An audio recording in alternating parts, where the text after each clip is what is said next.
के बकवाद करने वाले लोगों से मत मिलो, व्यर्थ के बकवाद करने वाले लोगों की तरफ मत देखो, ये क्या कह रहे हैं, क्या बोल रहे हैं। और तुम भी व्यर्थ का बकवाद मत करो। अपने समय को कीमती मान करके निरंतर प्रिया प्रीतम का नाम जप करो, उनके गुण लीला गाओ, उनकी सेवा में रहो। कभी प्रपंच की बातें, कभी प्रतिष्ठा का चिंतन, कभी नाना प्रकार के मान सम्मान का चिंतन, ये घुसने ना पावे हृदय में। बहुत सावधान रहना चाहिए साधक को। ऐसी बातें देखो मत, ऐसी बातें सुनो मत जिससे तुम्हारा हृदय उद्विग्न होकर प्रभु का चिंतन छोड़ दे। बंद करो अभी। अन्य लोगों के संग का त्याग कर दो, जो भगवत विमुख वार्ता करते हैं, संत निंदा करते हैं, दूसरों की निंदा करते हैं। कुछ हाथ नहीं लगता, ये लोग दुर्गति को प्राप्त होने वाले हैं। भक्तन निंदा अति बुरी भूल करे जिन कोय, किए सुकृत बहु जन्म के छिन में दारे खोए। पर निंदा के किए ते नहीं, आवत नहीं कछु हाथ, मूर्ख पर्वत पाप को ले चल अपने साथ। तो अलम कश्यापि संगत्या, ऐसा संग मत करो जिनके पास बैठने से भक्त निंदा, जन निंदा, भगवत निंदा हो। ऐसे से दूर रहो। अलम बंद कर दो ऐसे लोगों का संग। रात दिन हम श्यामा श्याम का नाम जप करेंगे, श्यामा श्याम के लीला गुण गाएंगे, श्यामा श्याम के ही धाम का शोभा का चिंतन करेंगे। जब तुम अपना जीवन श्यामा श्याम के चरणों में न्यौछावर कर दोगे तो पूरा भार श्यामा श्याम ले लेंगे और तुम्हारे हृदय में मस्ती आ जाएगी।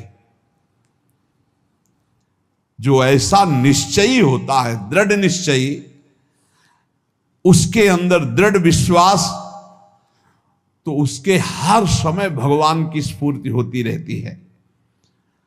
भारी प्रतिकूलता में भी भगवान का सानिध्य अनुभव होता है। वो अनुकूलता में तो भगवान के दुलार को देखता है, लेकिन प्रतिकूलता में भगवान की विशेष कृपा को देखता है। ये संयोग, ये वियोग, संसार की ये द्वंद्वमयी वृत्तियां भक्तों के हृदय में नहीं चुभती। आए की हुज्जत नहीं, गए की तलाश नहीं, क्योंकि नित्य संयोग भगवत स्मृति के प्रभाव से प्रभु का रहता है। शोक, विषाद बहुत ध्यान देने योग्य विषय है। तभी लोगों को ऐसा लगता है कि ऐसा कैसे हो सकता है। भक्त के चरित्रों को जब सुनते तो लगता है ऐसा कैसे हो सकता है, ऐसी परिस्थिति में भी ऐसा कैसे हो सकता है। क्योंकि तुम मानसिक बुद्धि से युक्त हो और वो भागवतिक स्थिति से युक्त है, इसलिए तुम उसको पार पा ही नहीं सकते। जब तुम अपना जीवन श्यामा श्याम के चरणों में समर्पित कर देते हो हृदय से, फिर उनकी कृपा से सब विघ्न दूर हो जाते, एक अपार मस्ती रहती है।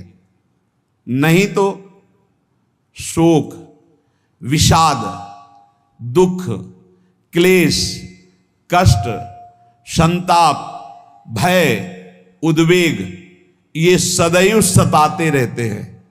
इसी से डिप्रेशन होता है। बार बार नकारात्मक चिंतन, शोक, विषाद, दुख, चिंता, क्लेश, संताप, भय, उद्वेग, यही पूरे मानसिक स्तर को नष्ट कर देते हैं। उत्साहहीन जीवन हो जाता है।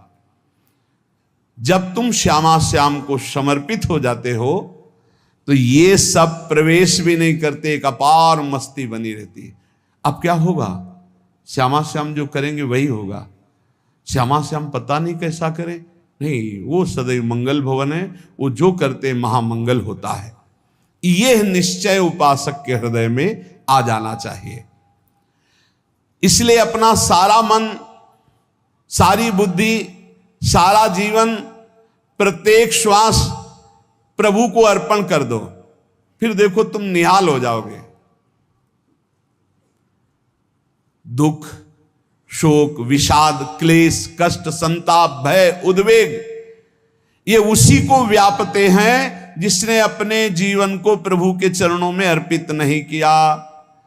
इसलिए तुम अपना सारा मन, सारी बुद्धि, सारा जीवन, प्रत्येक श्वास केवल प्रभु को अर्पित कर दो। फिर देख लेना श्वास कैसे अर्पित की जाती, राधा राधा राधा। बुद्धि कैसे अर्पित की जाती, एकमात्र निश्चय कि भगवत सुख ही सुख है, ये जागतिक सुख सुख नहीं, ये दुख है, ये ऐसा दलदल है जिससे आज तक कोई नहीं निकल पाया। सारा मन, हम मन से केवल प्रभु का मनन करें, बार बार मन को संसार से हटा के नाम में, रूप में, लीला में, धाम में लगाएं। बहुत प्रसन्नता हो जाती है उस उपासक के हृदय में जो अपना मन बुद्धि प्रभु के चरणों में अर्पित कर देता। भगवान ने तो इसको बहुत उत्तम स्थिति बताया है कि मेरे से कभी वो अलग हो ही नहीं सकता यदि मन बुद्धि अर्पित कर दिया।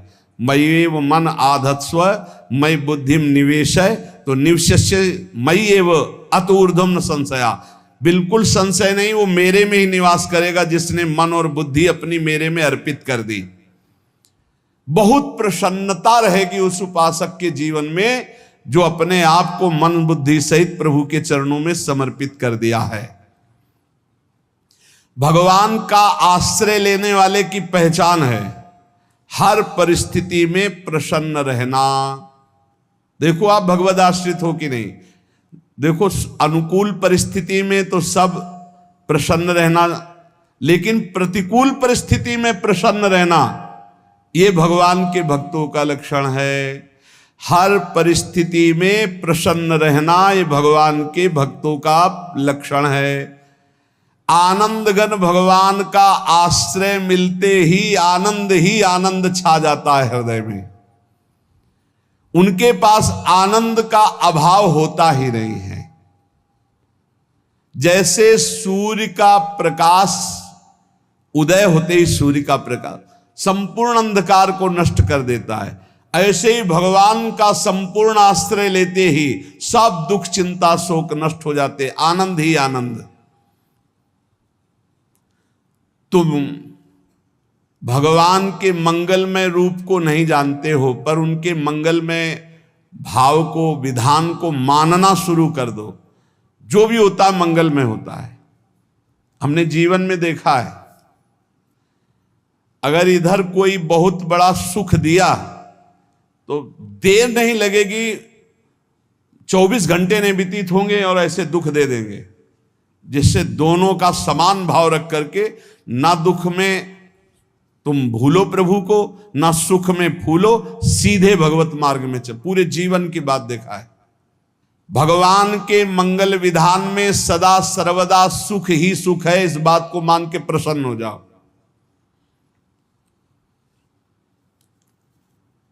जब भगवान का भजन करने वाले की तन्मयता बढ़ती है भजन में,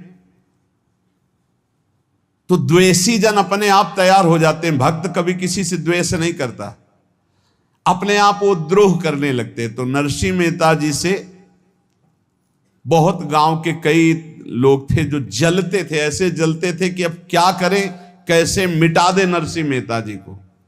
अब उपाय तो मिल नहीं रहा था। तो एक दिन संतों की मंडली आई और उन्होंने कहा कि हम रास्ते में कोई चोर आदि धन ना ले ले, इसलिए यहां से किसी की हुंडी चलती है क्या द्वारिका में? पहले ऐसा था। बोले हाँ हमारे यहां बहुत बड़े सेठ हैं नरसिंह मेहता जी, पर आप कहोगे वो मना कर देंगे। कई बार कहोगे, अगर वो स्वीकार कर ले तो वहां। और उनका लक्ष्य था कि नरसिंह मेहता जी की तो खाने की भी सुविधा नहीं थी, हुंडी कहाँ की बात आई। उनका था कि जब वो ना कहेंगे तो संतजन नाराज हो जाएंगे, अगर हाँ कह दिया तो वहां हुंडी चुकेगी नहीं, तो संतजन अपने आप इनको शाप दे देंगे, अपराध बन जाएगा, ये नष्ट हो जाएंगे। संतों को भेजा नरसिंह मेहता जी ने, सबकी दंडवत की, चरण पखाड़े। तो उनका ये इतना रुपया है, द्वारिका में साधु सेवा हम करेंगे, वहां तुम्हारी हुंडी चलती है, तो आप अरे उनका आप कहाँ भूल रहे हो, यहाँ खाने की भी व्यवस्था।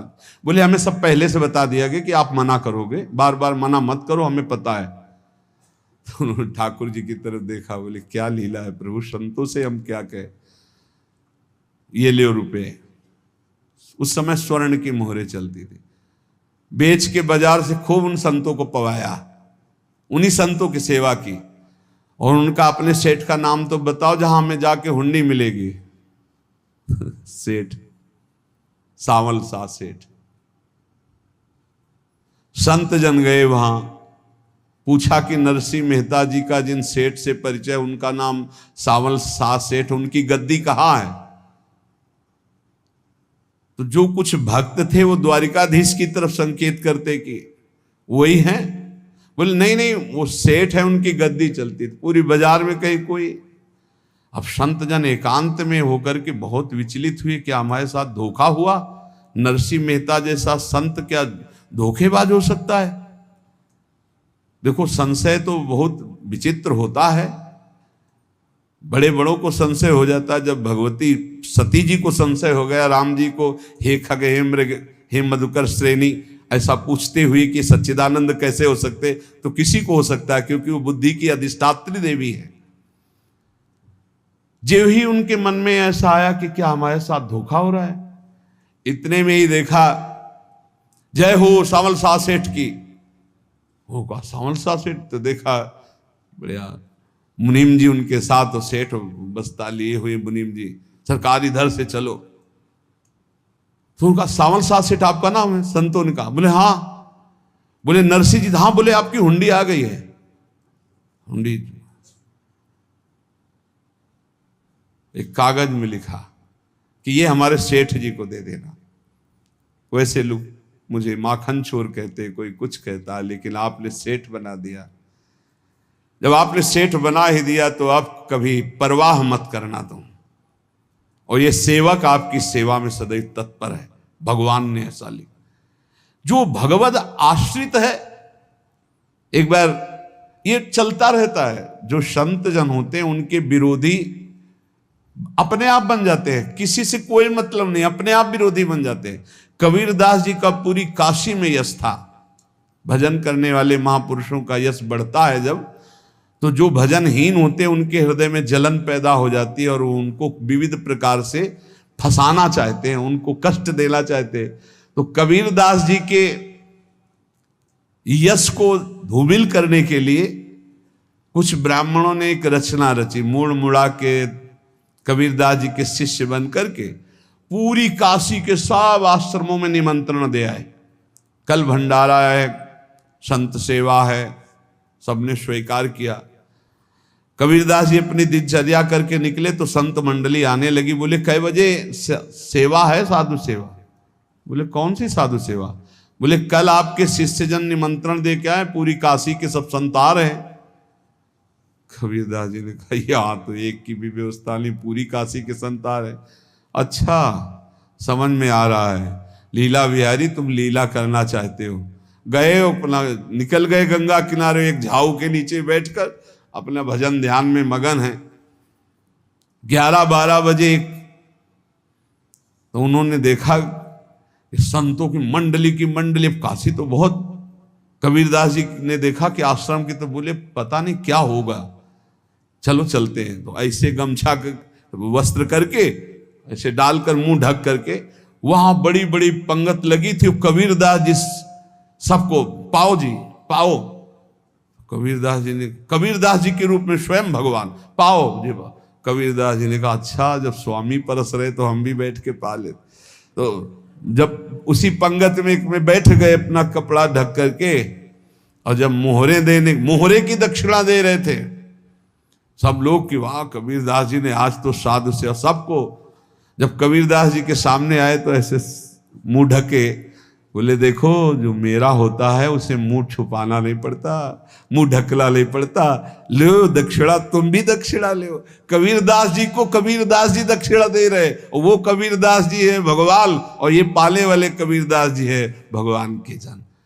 कभी भगवान अपने, अरे जमाने जोर लगा ले, कितना जोर लगाएगा, भक्त और भगवान का झंडा कभी न झुकने पाएगा। बिल्कुल चिंता शोक भय उद्वेग रहित जीवन भगवद आश्रित। तुम भगवान के मंगल विधान में सदा सर्वदा प्रसन्न रहो। अब ये विचार कर लो कि भगवान जो करेंगे तुम्हारा मंगल करेंगे। अब थोड़ा ऐसा बीच में लगता है कि अमंगल हो रहा है क्या, लेकिन पक्का समझो बहुत बड़ा मंगल उनका विधान होता है। बहुत ही उत्तम मंगल होता है भगवान के शरणागत का। भगवान हमारे विचारों वाले नहीं हैं, हमारे विचार प्राकृतिक है, भगवान के विचार चिदानंदमय हैं। वो अपने विचार से हमारा मंगल करते हो, हम अपने विचार से मंगल चाहते हैं। भगवान के विचार से मंगल ही हमारा होगा, इसलिए कभी हमको चिंता शोक भय नहीं करना चाहिए। भगवान की ओर से कभी तुम्हारे लिए ऐसा विधान नहीं होगा कि तुम दुखी हो जाओ, बस तुम्हारी सोच हो सकती है, उसका परिणाम बहुत मंगल होगा। जगत की ओर से निराश हो जाओ, किसी से आशा मत रखो, फिर आप देखो आपका जीवन कैसा आनंद में व्यतीत होता है। ये जो जगत की आशा है यही दुख प्रदान करती, सच्ची जगत की आशा ही दुख प्रदान करती है। अगर जगत से कोई संबंध न रखा जाए और भगवत भाव में रहकर तो बहुत अच्छा जीवन चलेगा।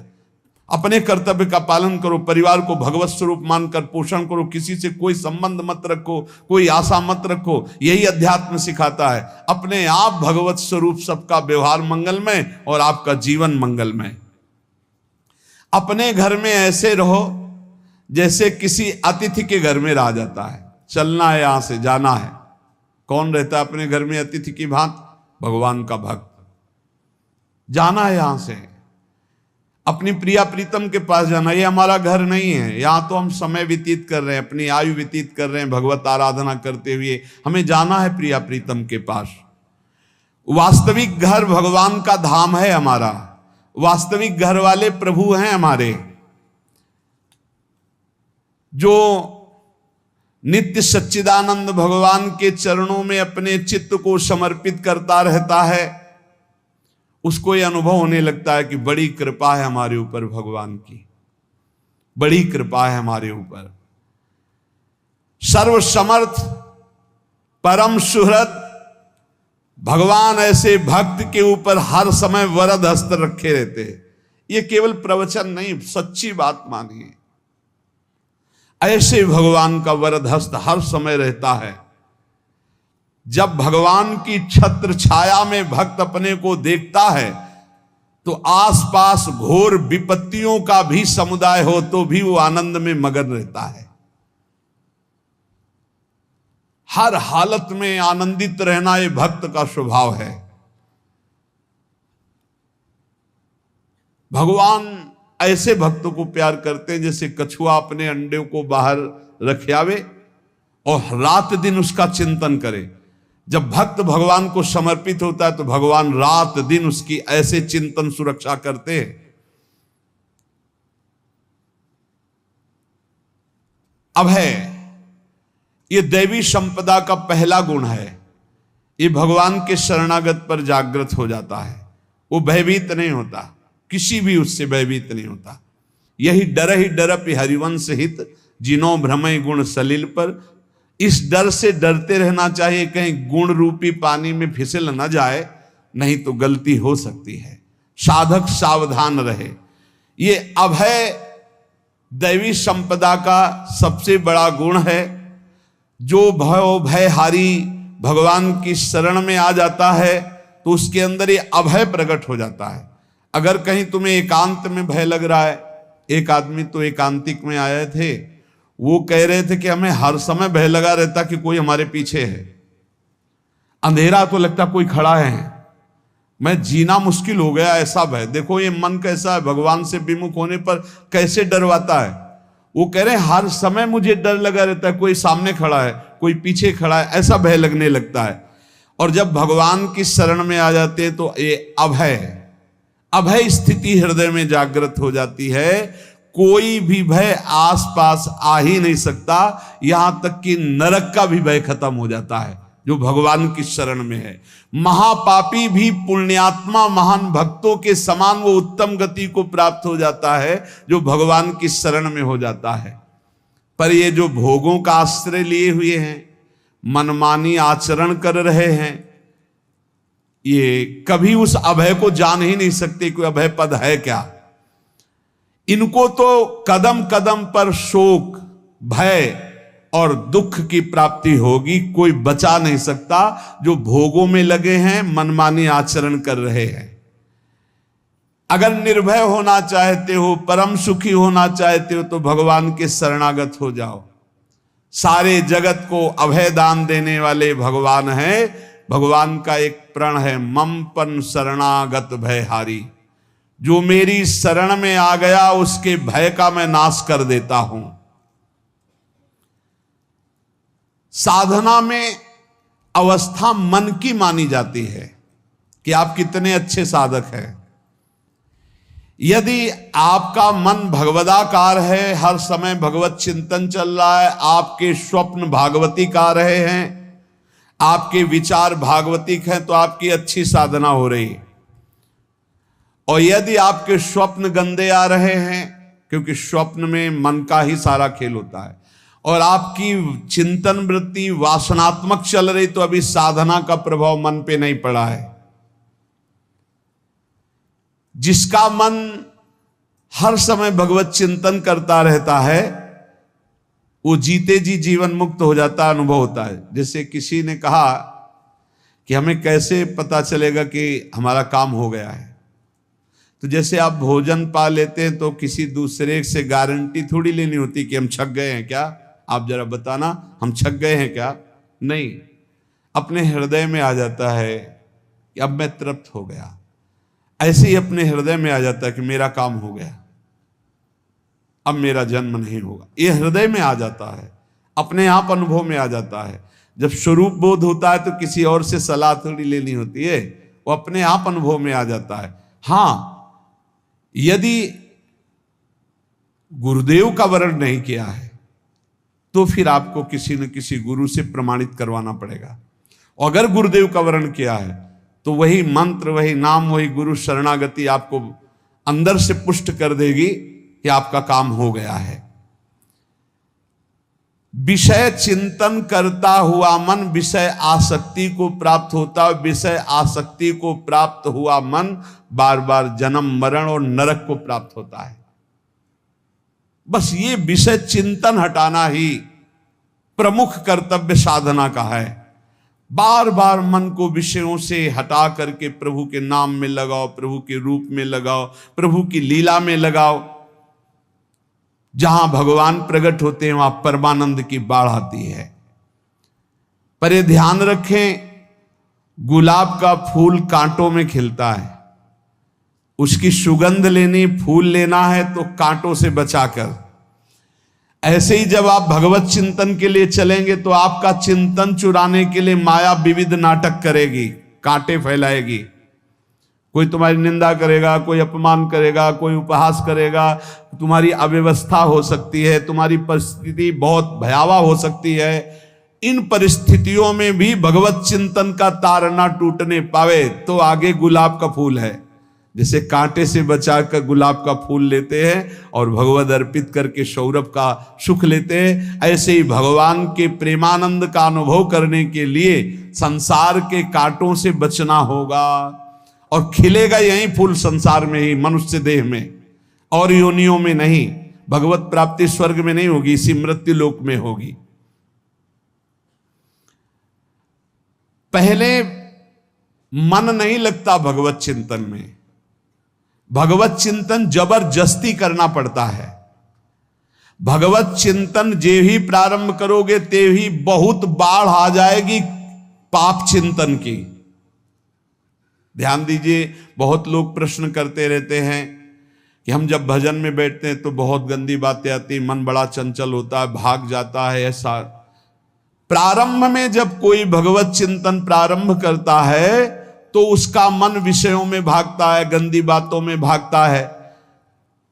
अब लोग कहते पहले तो हमारा चिंतन बढ़िया होता था, अब चिंतन नहीं होता। तो कोई सिद्ध पुरुष थोड़ी हो गए, तुम्हें जबरदस्ती चिंतन करना होगा। जगत के प्राणी में जहां मन जाए तो इसमें भी भगवान, पदार्थ में मन जाए तो उसमें भी भगवान। जहां जहां मन जाए वहां वहां भगवान देखो, या मन को हटाकर नाम मंत्र में लगाओ। ऐसे भगवत स्मृति जागृत की जाती, बार बार प्रयास करना होता है। कई लोग ये प्रश्न करते हैं कि हमसे बड़े पाप हो गए तो क्या हमें भगवान की प्राप्ति हो जाएगी? तो यहां कह रहे हैं भगवान किसी के पूर्व जीवन को नहीं देखते हैं, वर्तमान के भजन को देखते हैं। पकड़ो इस बात को।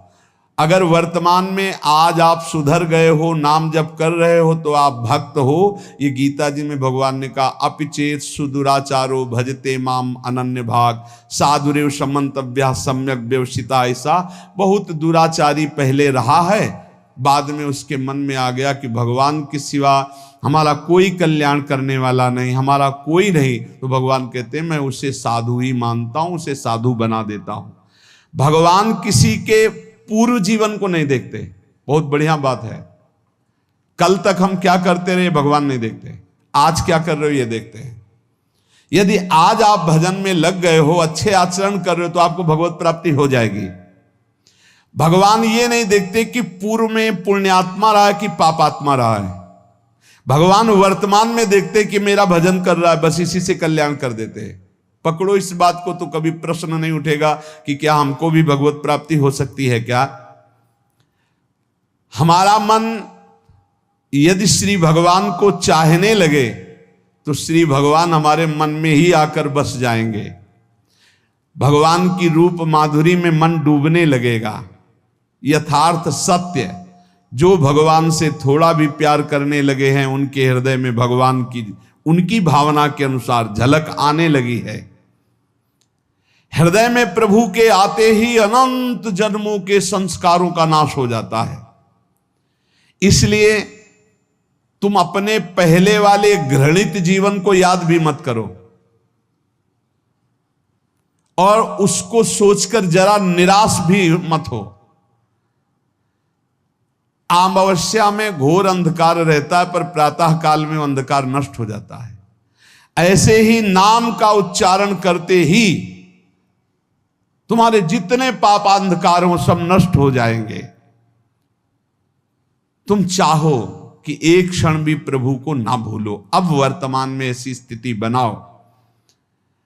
जो प्रभु को नहीं भूलने की चाह करता है कि मुझे ऐसी स्थिति प्राप्त हो कि मैं कभी प्रभु को ना भूलूं, तो सच्ची मानो और कोई बात भगवान सुने ना सुने, ये बात जल्दी सुन लेते हैं। भजन की मांग करो तो बहुत जल्दी भगवान पूर्ण करते हो। भजन जिसका चलने लगा तो फिर लोक लोकांतर के सारी रिद्धियां सिद्धियां सुख वैभव तो उसके चरणों में लौटते हैं। जब हम प्रभु से प्रभु का स्मरण न मांगकर भोग मांगते हैं, तभी हमारा भजन रुक जाता है, भजन नहीं चल पाता। यदि हम प्रभु से केवल भजन मांगे तो विश्वास करो ब्याज में सब हो जाएगा।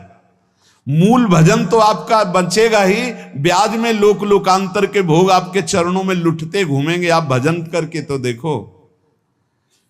अरे घिघियाने की जरूरत नहीं, किसी से मांगने की जरूरत नहीं, भजन करके देखो, सब ठीक हो जाएगा, सब अपने आप बन जाएगा। हम बहुत बड़ी भूल कर देते हैं कि थोड़ा भजन करके प्रभु से कुछ सांसारिक वस्तुएं, स्थितियां, परिस्थितियां बदलने की मांग कर लेते हैं, जिससे भजन छूट जाता है। प्रभु की स्मृति इतनी महान है कि जिन्होंने बैर भाव से प्रभु का स्मरण किया उनको भगवान की प्राप्ति हो गई। जैसे कंस आदि भगवान से बैर ही तो रखते थे, लेकिन भगवान की स्मृति रहती थी। स्मृति ने उनको भगवत प्राप्ति करा दी।